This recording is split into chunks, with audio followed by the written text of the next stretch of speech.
and for like a, a year, I searched myself for a transitional name, you know, from Mr. Ice to something else, and we did the album.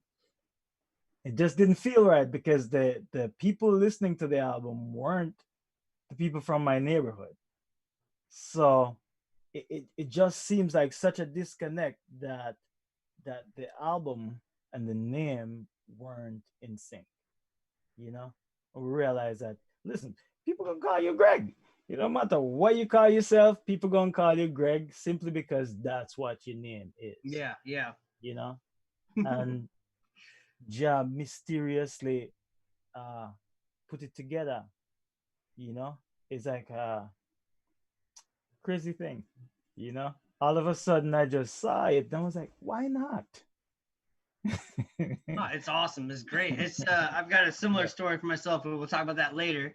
yeah. But I do want to know not only how you got your full start in music, but what made you transition from just writing the poetry that you do into doing it musically. I don't know, I was always a singer, you Mm-hmm. know. I was always a singer, you know. Even before I was singing my own words, I was singing other songs, you know, other people's music, you know. And so I think, you know, like at a 12-year-old, 13-year-old, I already had my own lyrics, you know, singing other people's melody to my own lyrics. But then when I moved and go and lived with my mom's side of the family, and now I have a big brother. So I've never had an older brother before. And then all of a sudden I'm second in command. So, you know, it started to come out more than it normally did. Like my older brother, he would, you know, we would have competitions where we have to just rhyme words for 4 bar, 8 bar, or 16 bars. And at the time, I'm taking that to high school, and every kid think it's cool, and so we're all doing that thing where one's hitting the desk and we're just running bars. Somebody's standing over there calling out words from the dictionary, you know, because we're in school. So if you get caught, it has to make sense. And so someone's calling out words from the dictionary, and whoever catches it first has to carry it for 4 or 8 or 12 or 16 bars before the next word gets called out, you know. And so, you know, now I wanted to display this skill that I have because I've been singing in public since I was like 7 years old, but like just, you know, backyards and, you know, friends, family, and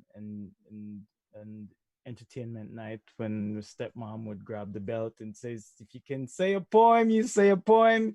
If you can tell a ghost story, you tell a ghost story. And if you can sing, you sing. If you can't do any of these things, dance.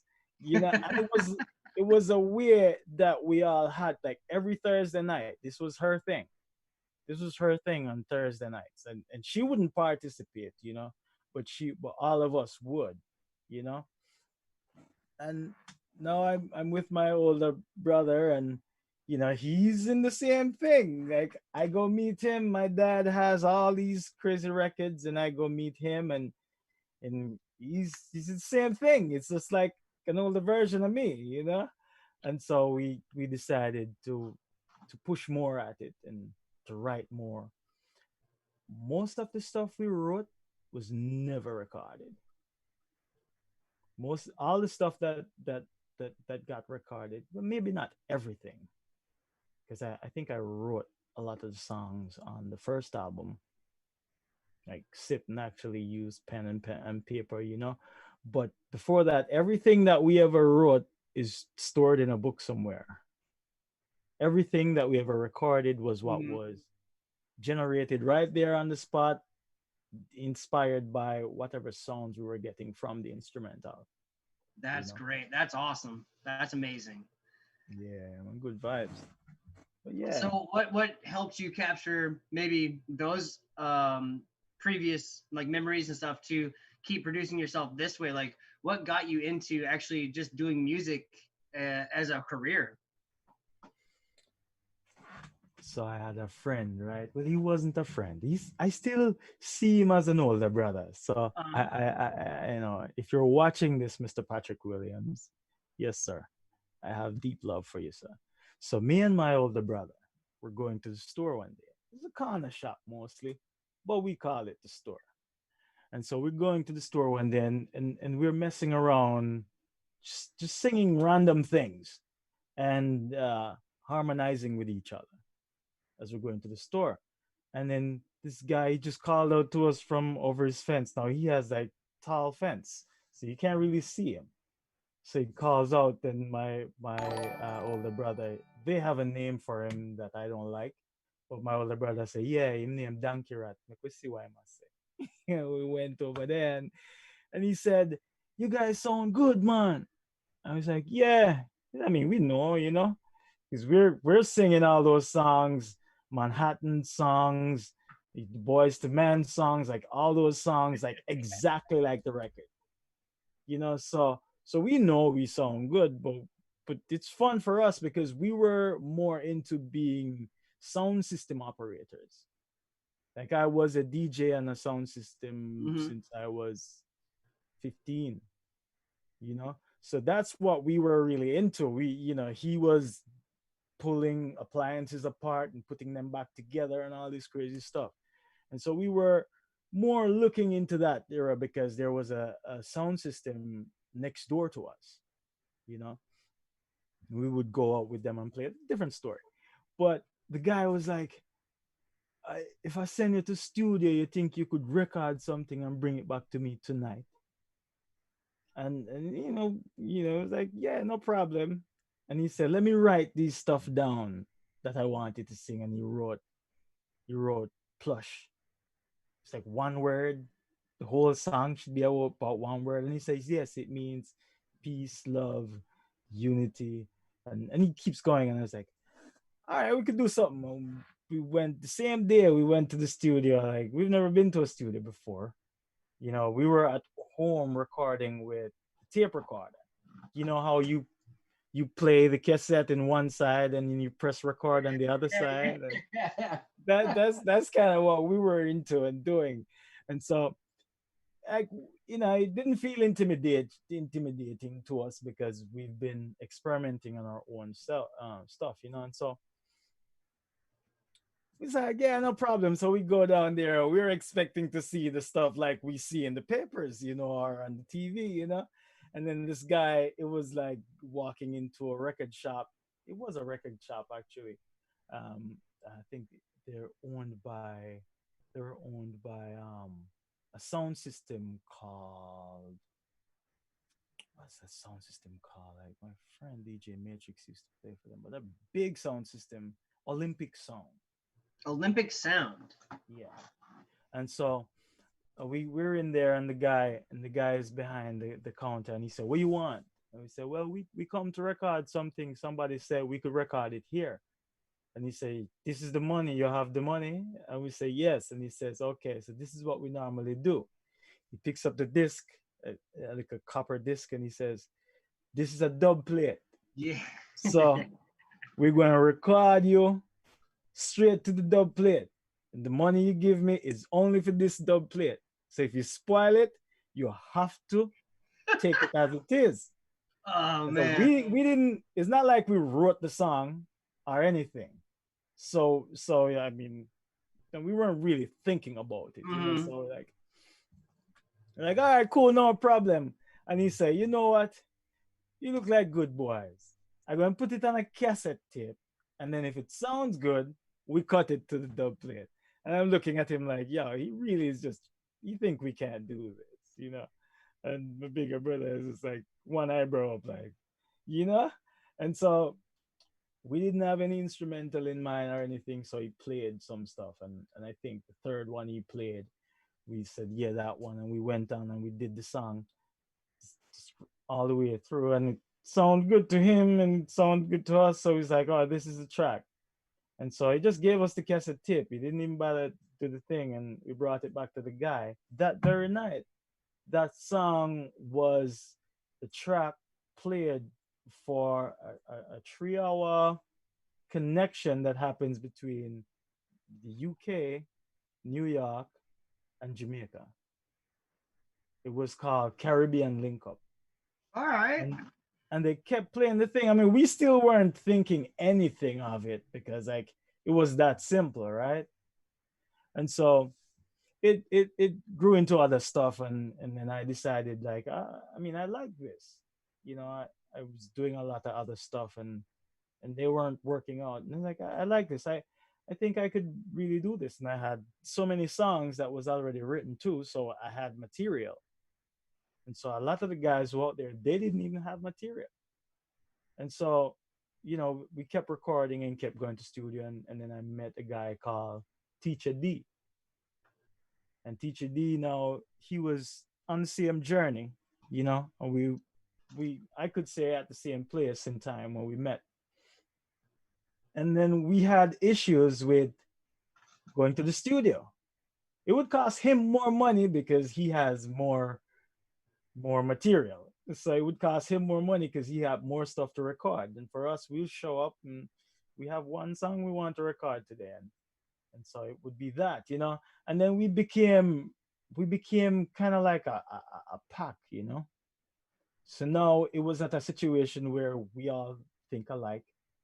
We all wanted the same thing. We were all walking in the same directions, and we would compete with each other, sometimes with flows and different styles, blending of different styles with what we were doing. And then he was the one who said, because he was a computer teacher, a science teacher, and a math teacher. He was teaching, I think, ages between from seventh grade to ninth grade at the time in a high school. And we'd always be together, going to the studio and doing all kind of thing. And he's like, "Why you guys don't think about getting a computer?" I was like, "I don't want a computer. That's too much work and whatnot." And he said, "I didn't say you have to build it and take care of it. I can do that for you, but you need a computer. If you have a computer, it'd be easier for all of us. We would just record ourselves. We didn't have to go to Kingston. We didn't have to depend on a producer or a studio or anything. We could just do everything ourselves." And he built the first one, and we made our studio, the very first uh, set of songs that went into Europe and into the rest of the world, into Africa and into other places, was recorded, mixed and mastered by me and their ears as well, because they're not afraid to say that doesn't sound good, and I'd argue. That's I'd always argue. good to have people like Yeah, that. but they're there, and he's one to say, "Listen, I can go learn this thing and come back and do it just to show you that that one wasn't right." And then we after the arguments, of course you do it because there's logic. If it's right, it's right. you know and here we are. He's in Europe, my older brother is in Jamaica, and I'm here. you know That's awesome. So, as of right now, in the States, in Boston, Massachusetts, the people you're playing with right now, how did you guys get together? so I needed musicians. I called one guy. He said, "I have a friend." And his friend said, "I have a friend." And so I got a drummer, a bass player, and a keyboard just by calling one guy. Mhm. And then I knew both guitar players from playing with the Duppy Conquerors, which is like one of the baddest Bob Marley cover bands I've heard, you know. And I had some gigs, you know. Miss Morgan at the time too was in charge of a lot of the booking stuff. She still is. And we had some gigs lined up, and I didn't have musicians. I had gigs and no musicians, and called some people up, and they showed up, and they've been showing up. So I've never had the opportunity to call anybody else because they've been showing up. And when it's good, it's good. Can't complain. Right, right. So, can you tell me a little bit about the Roots Man, Vibrations Man band? Oh, so that drummer is also my brother. Okay, all right, yes, yeah, He's a nice. younger brother. Uh-huh. He's a younger brother. And he's been drumming since we've been singing and making noise. You know, he's broken a lot of pots and pans, learning his skill. And Hmm. then my mom didn't know what to do with him, so they figured out how to get him into a boys program where he went there. Uh, they thought like, oh, you don't know what you're doing. You're just making noise. Go here, and he went there teaching, like early on, while learning. But and so the bass player is also his friend. Is At the time he was like 19, and the keyboard player was, I think, a prep school teacher. And my original keyboard player couldn't make it, and this guy who we all loved, he was like, hey man, I'll do it. You don't have to even pay me. I'll do it. And then so he was there. And the band Rootsman Vibration was formed by me, my brother, and uh, another young lady who, uh, her name is Tishana Burke. She was my companion and rebel at arms in the time. And so together we decided, we're gonna do one thing.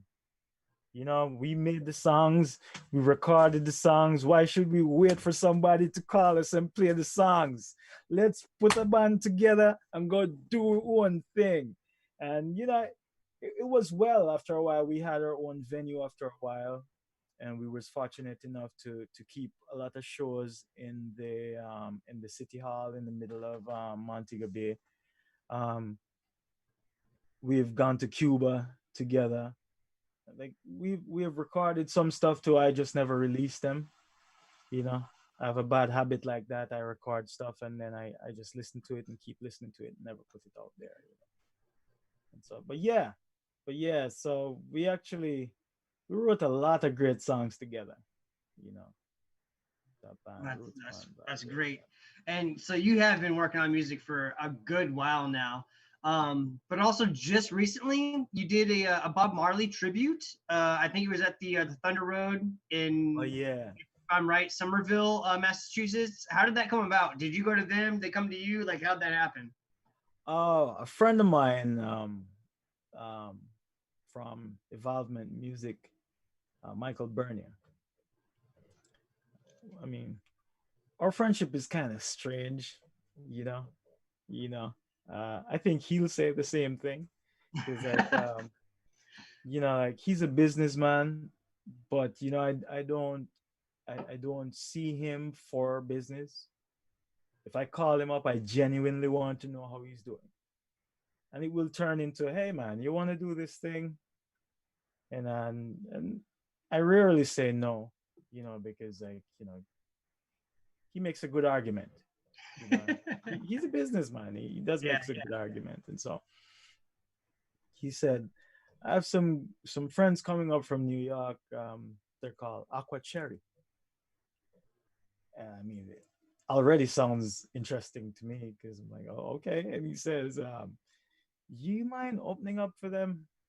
I was like, and he goes, Don't think about it. Just, it's a good vibe. It's a good idea. It's you meeting artists you would not meet just by going out and play." I was like, yeah, why not? And so while we were on stage and performing, you know, I decided that it shouldn't just be about the no, because as far back in time as you can look, it is still present. And I took the opportunity to do that song. And I mean, I think it went well, I think so. The yeah, guys it went was well. wonderful. Your so speaking of it going well, your presence on stage, out of all the videos I've seen, and also your presence in your music videos is very well produced and constructed. Uh, how do you go about making your mindset so even keeled for each platform? Like, because you're always on point, you're always a great showman. Is there anything you can say to anyone to like help them kind of like break away like the fear of being on camera and or on stage? I mean, we could say you should be in love with what you're doing, but everybody says that, right? So, but for me personally, I just do it. I don't think about it too much. I will try to make a plan. Half the times it's gone away from the plan. And now as I get older, I try to stick to the plan because it's one track. We're going around this racetrack and it's just this one track. There's no higher place to go because we're all in the same on the same bike track. But the faster you go around the track, the difference, like you could see the difference with placement and time, like where you are in time. And so, like I don't view the guy up there with the 25 hit records any different from I view the guy writing his first song, which is why I think I have this big conflict with self of not wanting to be number one, but not wanting to be at the back of the race. Mm-hmm. Okay. And it's a big issue too I need to deal with. So don't think like that. So what happened most times when I go in front of the camera, I I just be who I am. You know, I be who I am. I try to never pretend. It's hard though because some people don't really understand you. You know, but I truly try to never pretend. That is definitely a hard thing to do. And I think the more either a performing and writing, you kind of find a fixation of yourself where you're more comfortable with even just yourself and then those around you. And then when you're getting on stage and all that, it might be a hiccup here and there, but you learn from that a little bit. And then when people see that you are who you are on stage and off stage, it kind of disrupts them and they get confused on how to talk to you because you are being you, you know? Yeah, So I've had people say to me, "Oh, I never knew I could just talk to you like that." yeah, exactly. Yeah, I personally, and a lot of people I know, some people I know who are some of the nicest people in the world. They have people who finally do come to talk to them, and they're more surprised that it was that easy because that's what it is, just talking to each other, you know. Yeah. But I don't think easy is a good thing though. You know, Right? Being easy, right? It's not such a good thing being easy, right? I mean, yeah, sometimes in a manner of speaking, I guess like sometimes I'm too easy and I get taken advantage of in certain aspects. But when it comes to being easy with other people trying to step up and or create something, how they can ask you, you know, information, you know. Yeah. Yeah. Look at this chair sliding away. Oh So man. as far as I know right now, we do Oh, have a. man, you're getting all my crazies. I hope so. I hope I'm getting all the crazy. I want all the crazy. I want to see it. I want to and I want to grow so, with it. so it's a habit of mine Uh, to sing everything. do it.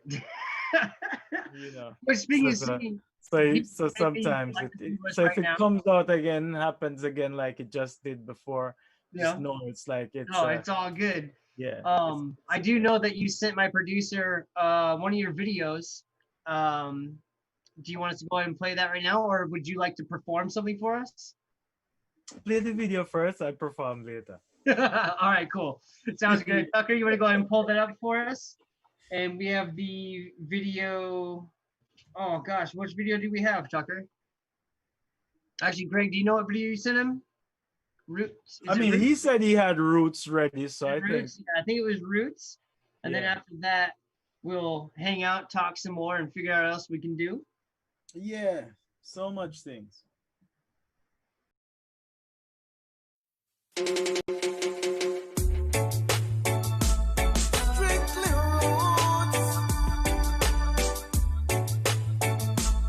Rasta youth.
Rastafari way is my foundation.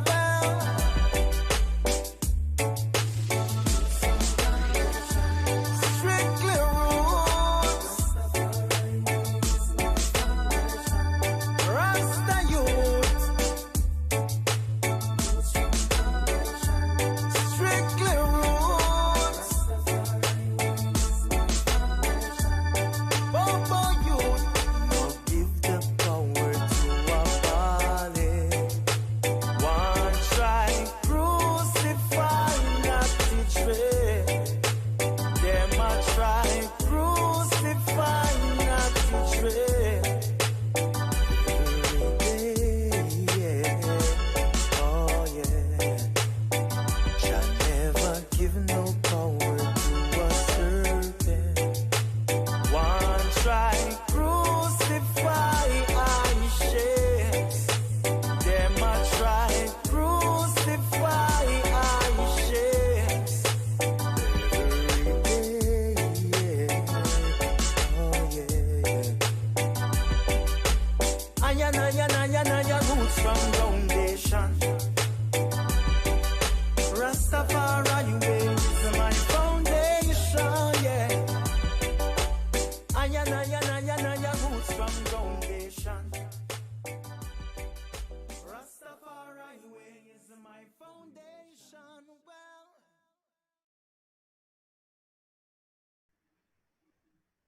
Oh, that's there. All right. Welcome back, everybody. That was Roots by Greg Roy. We got here live right now. And since that track just got over, I got to ask you, Greg, what are you using right now for distribution? Uh, I think my brother told me about this thing called DistroKid. Yeah. That's a pretty popular one right now.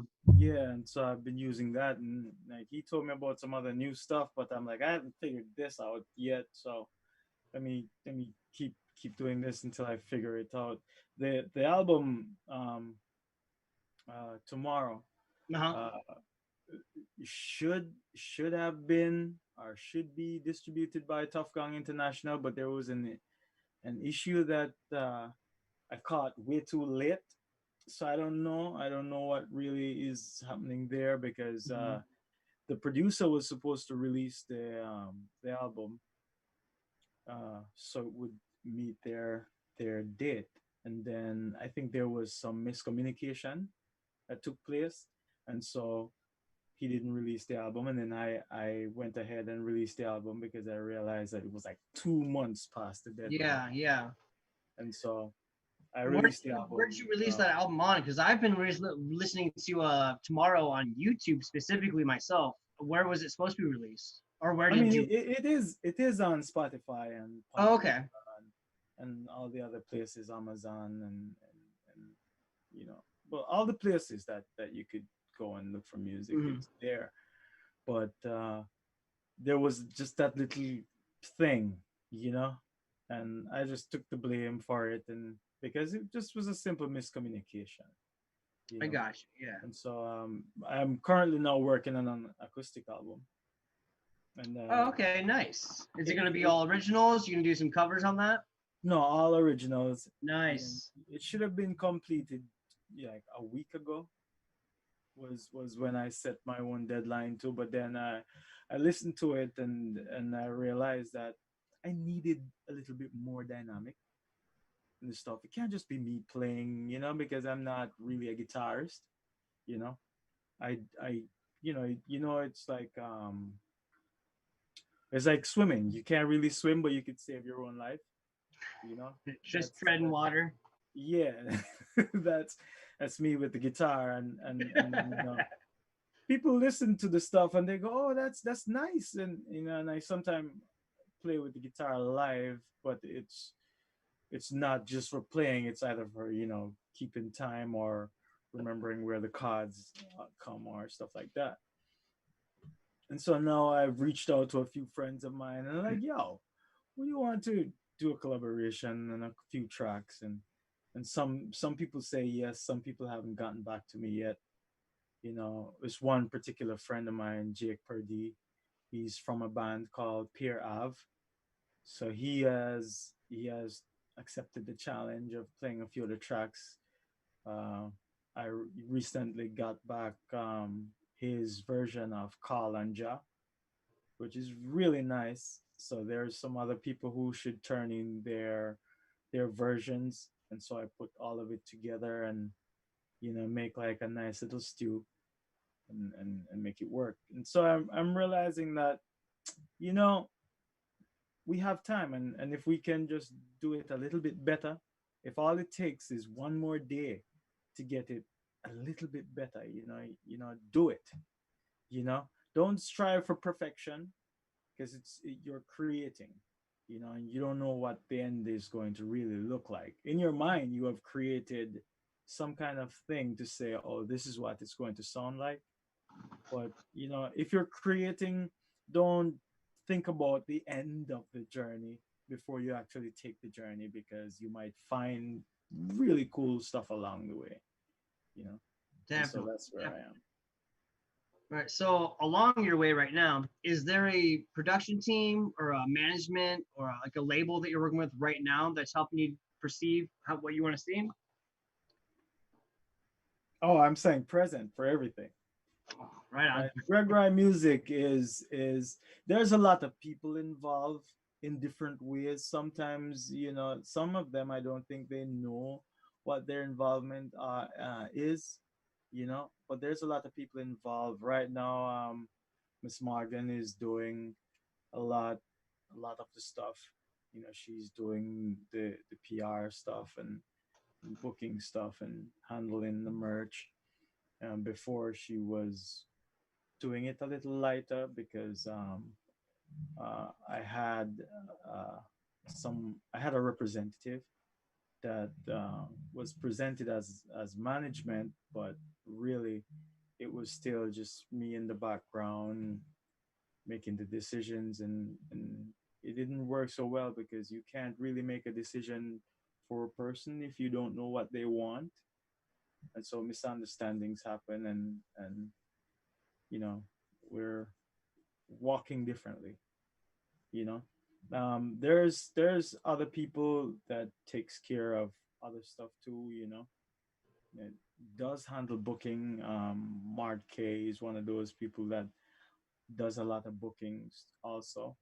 you know uh um and there's other people that don't really know that they're helping out, because I might call up and say, hey, I need some advice on something, and do it. But I've decided that if you're going to work with a label, or pursue a label, it should be one that actually likes you.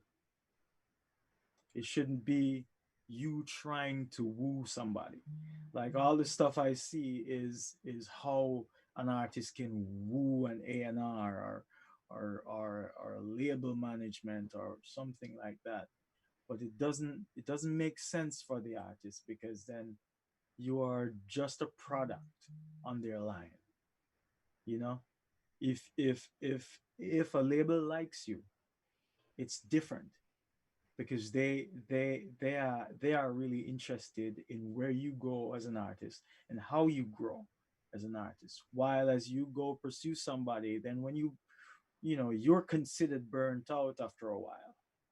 So a lot of artists that made it really big, but they're only out there for 4 or 5 years, and then they're considered old, you know, and unusable.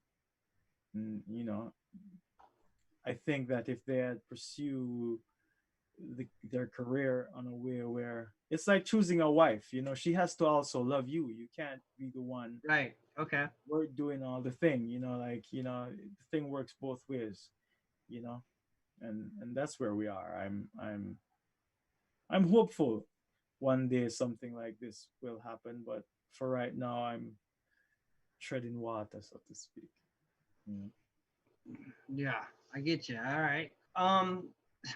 So all right. How many singles or EPs or even full releases do you actually have under your belt right now? Because I've been looking through a lot of stuff, and I'll be finding tracks that either culminate to like one spot, a few random tracks, and like a few like here and there, but I can't fully tell like what's what. Yeah. So I've been warned about that thing, but it's like casting a net. It's like Uh-huh. going fishing, it's like every track you put out there is casting a net, you know? And I have one full album as Mr. Ice. The album is called Moving On. Okay. It was done by Grizzly Production. And while I was being recognized as Mr. Ice, I had like maybe 20 or 30 singles from all random producers. You know, you know, I give it away free. Mm-hmm. So every now and then, anyone can call on me and say, can you give me a track? And I'll be like, okay. But it's getting to that place where I have to tighten up on that. And so for as Mr. Ice, I have an EP. The EP is Ooh La La, which was strange. A strange name for you know for a record being produced by a reggae artist. A Rastafarian too. Uh, but but I did it. I'm a wild person. And then the EP was a string of singles. Also, it wasn't like I went and directly put the EP together. I just felt like I needed a backpack to carry stuff. Yeah, I yeah. created the EP as that backpack to carry stuff. And there's probably like for Greg Roy, there's probably like maybe 10 singles that are separate from the album and the EP. And I don't know, man. Still feels like it's not enough. I mean, dude, you have a lot of tracks out there. Two of which being Get Out, Mr. Right, which are both off of Ooh La La, and then what is it? Two Kids, Self Inside, and then honestly, my two favorite tracks for me right now are Saved Us and Money Lovin', which I think are both Yeah. off of Tomorrow. Yes. And that dude, that the Tomorrow album that you've got going on for Greg Roy is epic. It's very epic. It's so good. Yeah. The sound of it is fresh, but makes me still have this like cognitive view of like old school reggae. And then like every single video you put out, I literally have to like take a second glance and be like, wait, is this old or is this new? Because you do such a good job of keeping that same vibe going on visually. Even it's amazing.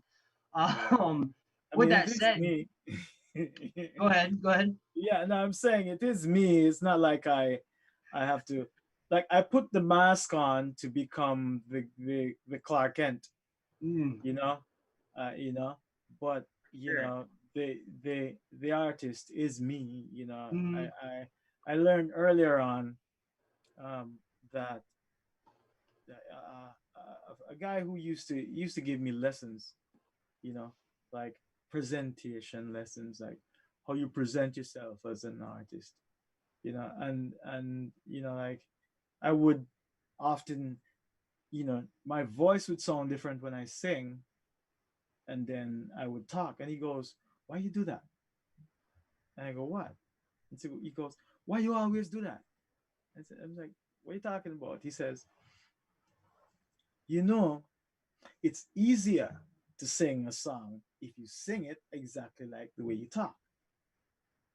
And at first I didn't understand it, because then I mean, like, who could sing like they talk? Yeah, and we argued about it. Let me tell you, I argue about everything, and so we argued about it, and then it turns out that he was right.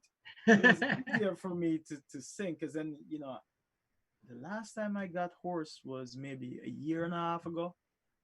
Uh, I was with Duppy Conquerors. We did like four four shows on a weekend, with traveling back and forth. And then I was in the midst of recording the album. Um, and so within that time, I got hoarse. And that was from overworking. Mm-hmm. And so I found out that, it's harder to strain those muscles if you actually do it the way you practice every day. Like if your everyday speech is how you sing, then, you know, your sound is recognizable even if you're not performing, you know. And so I stuck with that, I sing the way I talk, I dance around on stage the same way I walk. Yeah. It's so I don't do like dance moves. It's not like I can't do them. Well, I'm a bit. My knees aren't what they were, but I dance around just the way I walk. Like this is how I walk down the street. Really, I talk to people just the way I would talk to them on the street. I don't put something on like I'm now a pastor. I don't do that. I be as natural as I possibly can, as organic as I possibly can. And something I learned when I first pick up a guitar is that you can't lie with the music. Hmm. An A is an A. You can't lie with it. And so I do everything as natural as they are. And so the videos come out just the same. Like I don't dress up for it. I will put something on, so Hmm. but I don't just go like, okay, this scene I want to wear this, and no.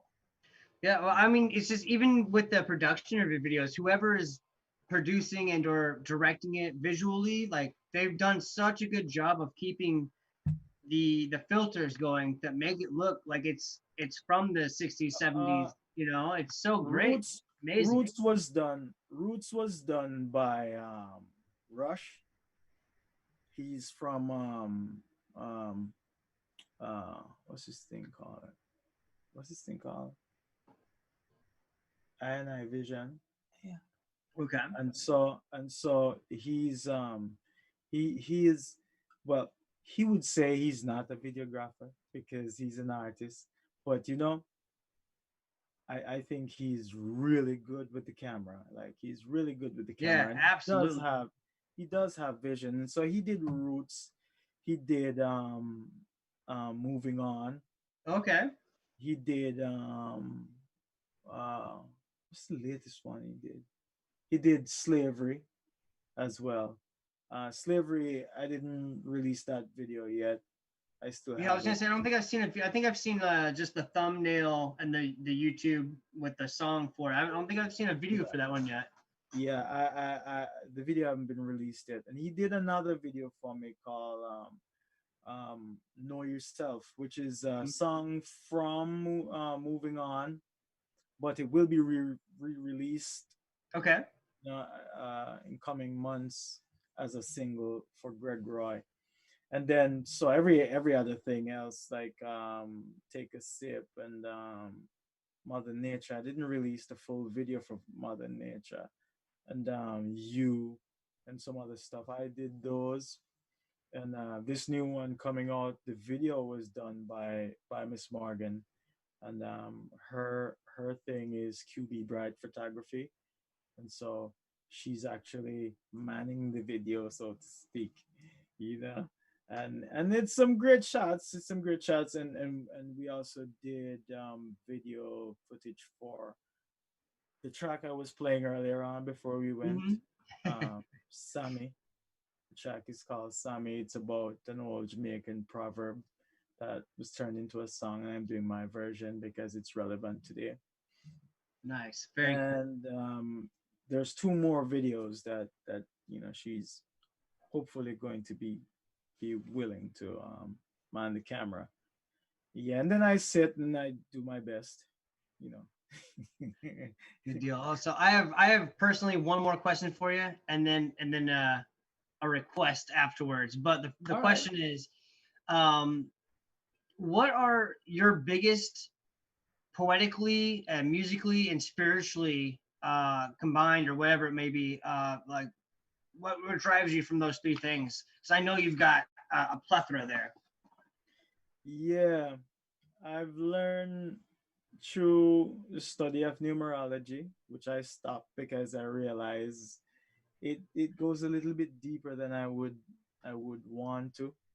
It turns into manipulation after a while, manipulation of self through hypnotizing and a bunch of other stuff that I'm really not interested in.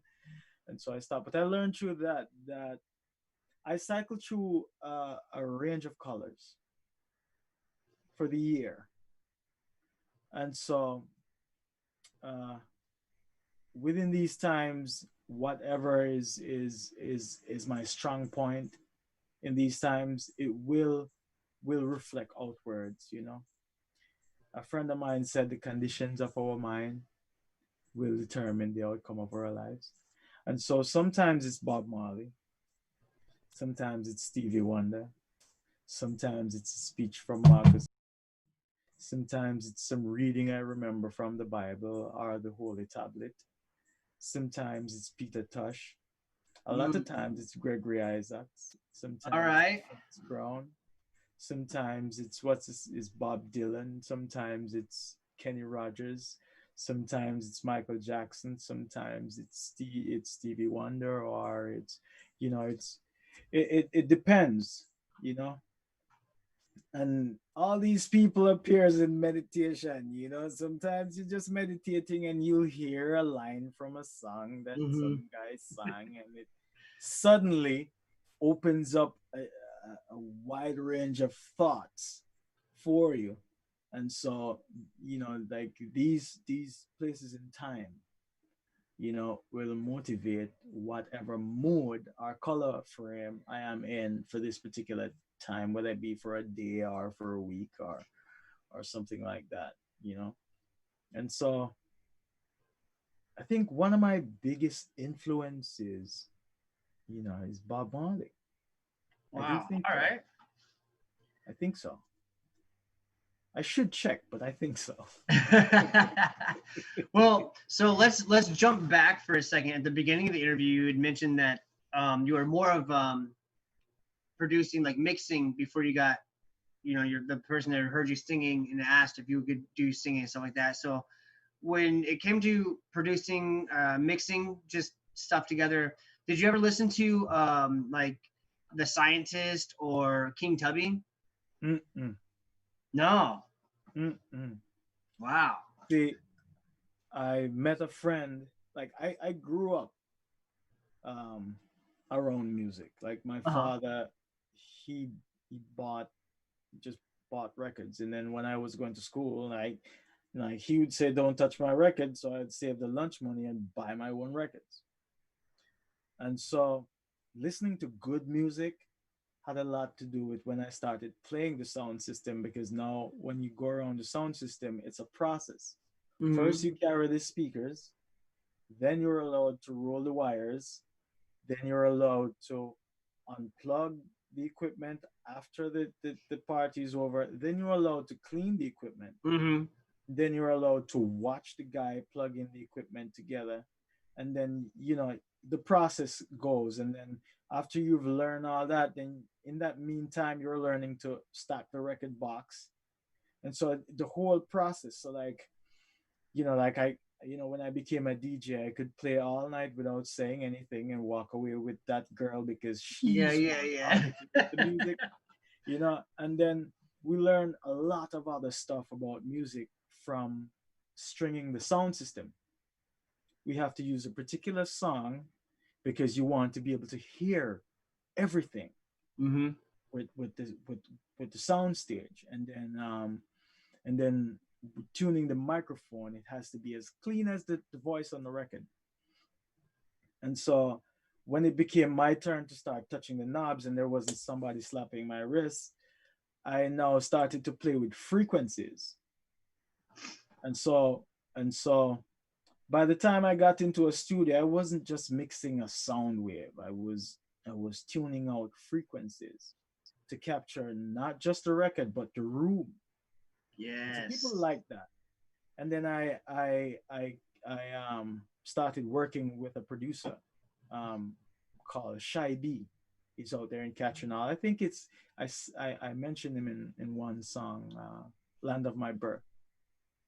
So when I was with Shy B, now he's one of those guys from the 60s doing sound from the 60s, and now he has a recording studio with like all the old stuff, you know, all the old stuff. Like I was mad at him when he sold his Spring Reverb to Gentleman. I was like, yeah, that's something you keep. But he's like, no, he's a good guy, and he needed it for his studio, and so he sold it. And so I learned how to mix the old fashioned way, hands on with the big board and stuff like that. And for a minute, I was learning how to, retune speakers Mhm. to match a room, So I learned how to tune the room and stuff. And then I went to work for an artist by the name of Choki Taylor. And there I met other producers and engineers that engineer for people like Shaggy and whoever. One guy specifically, it's called Barrio Hero. He he would like he would say, "I'll do it," and then he would come in and then he would say, "Okay, now this is another way you can do it." And so I didn't learn how to do it the conventional way, like how they would teach it in a class. I learned that it's not so much the faders moving or the kick being exactly where it should be, but how it comes through. Mhm. It's giving all the instruments character.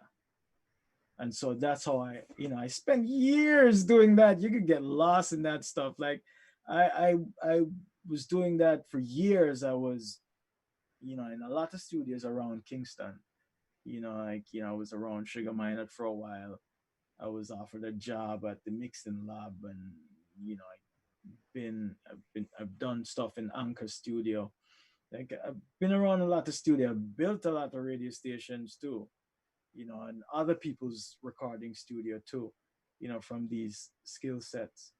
But it was never like it was like everything was an art within itself. And then I lost track of my music for a while too. For a while I wasn't recording anything, and I would go out and perform, but I wasn't recording and putting anything out because I was building other people's mountain. Right. Yeah. Yeah. So Oh, I think coming to America, hey, hear that? Coming to America. I think that kind of changed. I think that kind of changed a lot for me because now I didn't have anybody I needed to develop. I didn't have anybody I needed to show how to do it.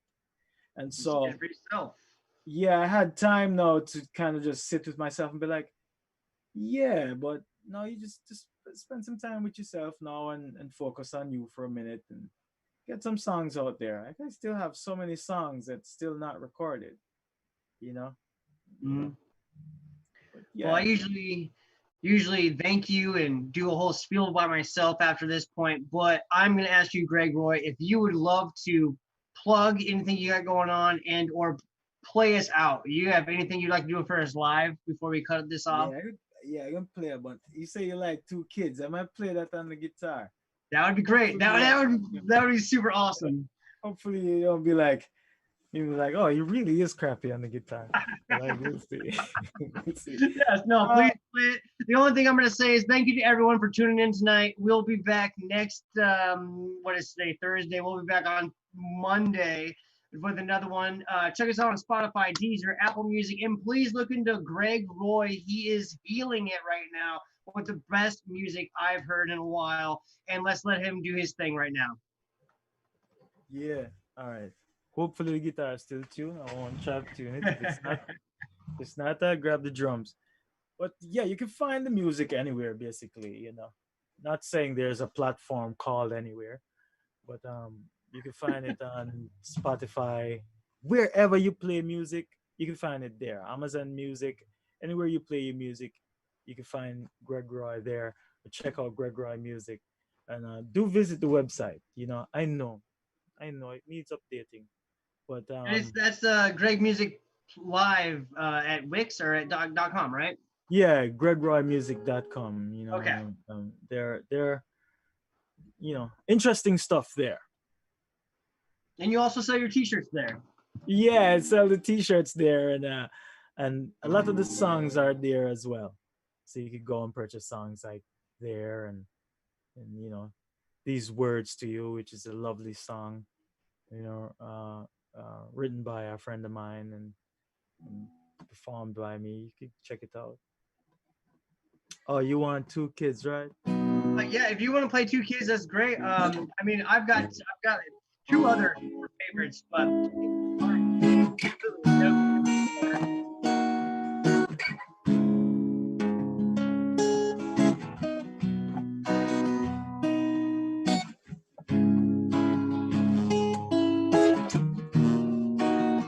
Whoa, no, no, no, yeah, yeah. Ooh,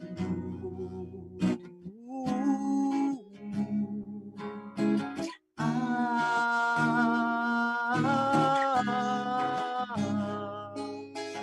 ooh,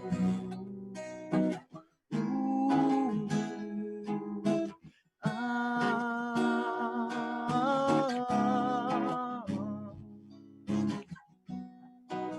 Where did we go wrong? I can't figure it out now. This used to be so much fun. I hope we work things out. I remember when we were just two kids playing together, running in the rain. I remember when we were just two kids playing together, running the rain. Take me back to the good old days, yeah. Oh, I remember your childish ways. Love so clean and pure. The kind of love I've been waiting for. And I remember when we were just two kids playing together, running in the rain. I remember when we were just two kids playing together, running. Oh, yeah.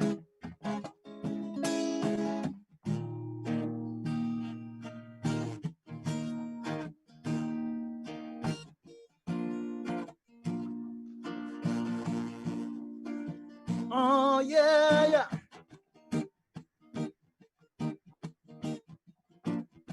Whoa, whoa, well, well.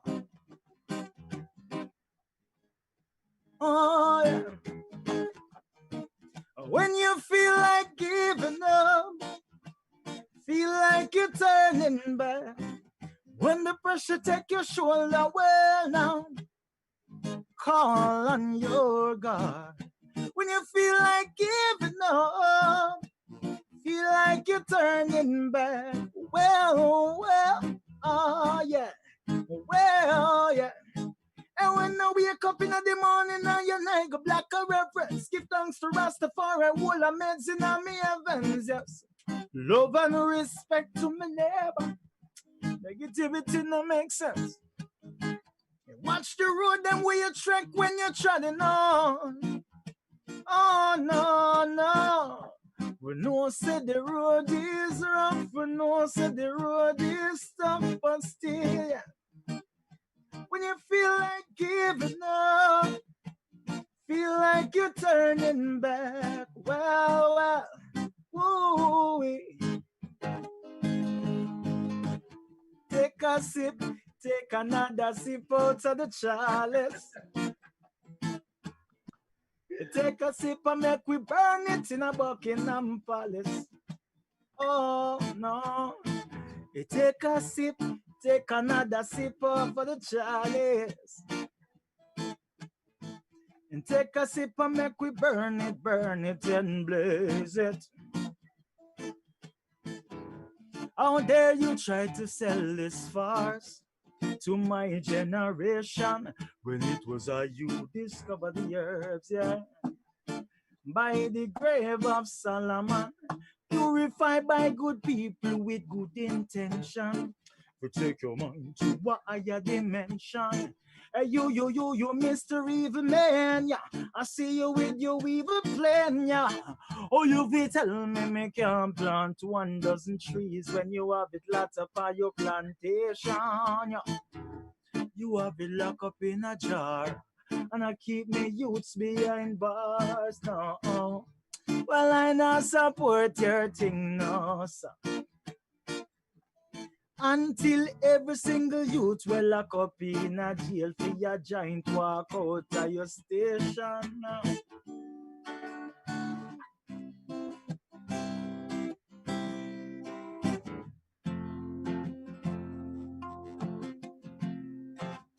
Well, no.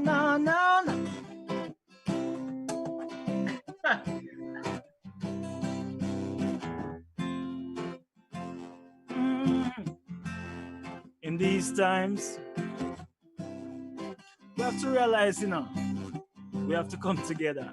There's no one group, one organization that's going to accomplish what needs to happen. I know you're feeling that your cause is stronger than the other person, but listen to me, my friend.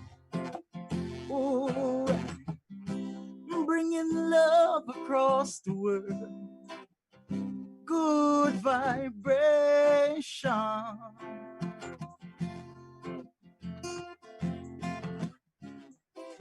Every boy and every girl in this generation, I'm telling you, what you need to survive. Take what you want to stay alive. Never you let nobody get you down. Well, hear me now. Get out, get out, get out. Yeah. Oh, yeah.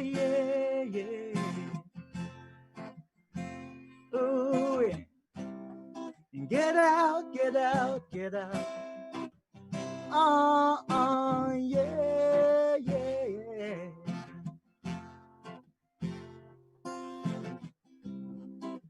We've got to find a way to save the future.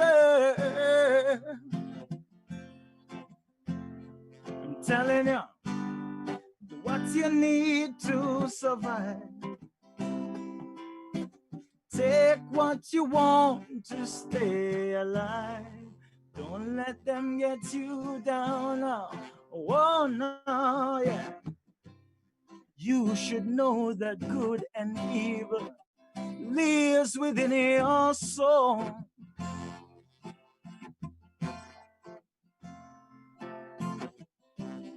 Don't give in to negative vibe. Let the goodness take control.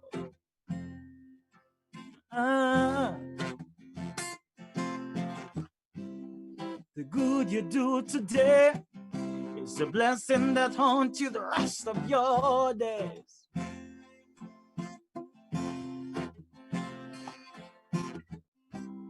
So when you rise in the morning, my friend, do good always. Do good always.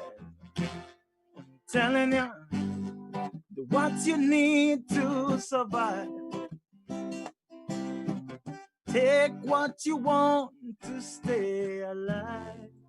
Don't let nobody get you down. I could keep playing, but I don't know. Where are we? If you want to keep playing, if you can keep playing, can you play Saved Us? Is there any way you know that by heart right now? Saved Us. I should. Saved Us is such a great, powerful song. I want to hear it so bad. If not, it's okay. But if you got it, man, please. No, it's good. Yes. It's good.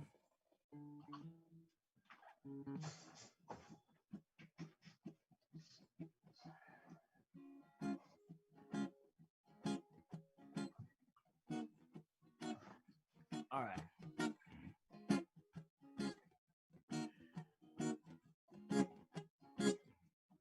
Daddy was a hero.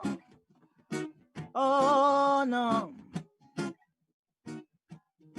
Say, I remember the morning of Hurricane Gilbert.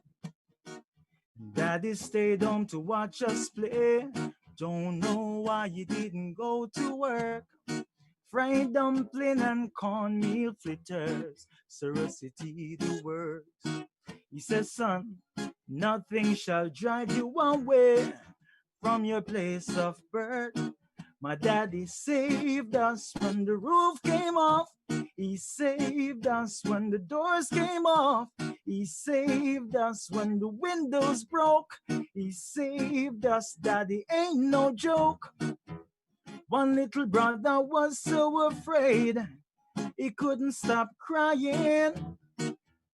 One little brother was so brave, he was there by my side. But then the zinc came off the windows. Daddy went outside to fix it back. Couldn't believe my very own eyes to see mommy got his back. Woo-wee, and daddy saved us when the roof came off. He saved us when the doors came off. He saved us when the windows broke. He saved us, daddy ain't no joke. Well, daddy was a hero. Oh no, daddy was a hero. Yeah, to all my people in the Caribbean, hurricane victims, you are a survivor. Well, you are a survivor. Just like my father. See, I remember the morning, Hurricane Gilbert, and daddy stayed home and watched us play. Don't know why you didn't go to work. Fried dumpling and cornmeal fritters, serosity the works. He says, son, nothing shall drive you away from your place of birth. And daddy saved us when the roof came off. He saved us when the doors came off. He saved us when the windows broke. He saved us, daddy ain't no joke. Well, daddy was a hero. Oh yeah, saved us, yeah, yeah. And daddy saved us, yeah, yeah. Selassie saved us, yeah, yeah. And Jaja saved us, well, well. And Baba saved us, well, yeah. And Baba saved us, well, yeah. And Jaja saved us, yeah, yeah. Selassie saved us, yeah, yeah. Daddy was a hero. Oh, yeah. Daddy was a hero. Oh, yeah.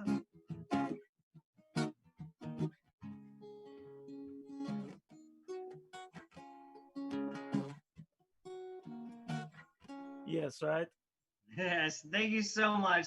Thank you so much, Greg Roy, for the interview, for the songs, for everything, man. Thank you so much. Give thanks. Give thanks. I give thanks. We hope to talk to you again very soon, man. Yeah, so much things to say, right? Yeah, always, always. We will be up with you guys soon. And thank you everyone else for tuning in again and for sticking around for that exceedingly a little bit longer ending than usual, but it was needed because that music is amazing.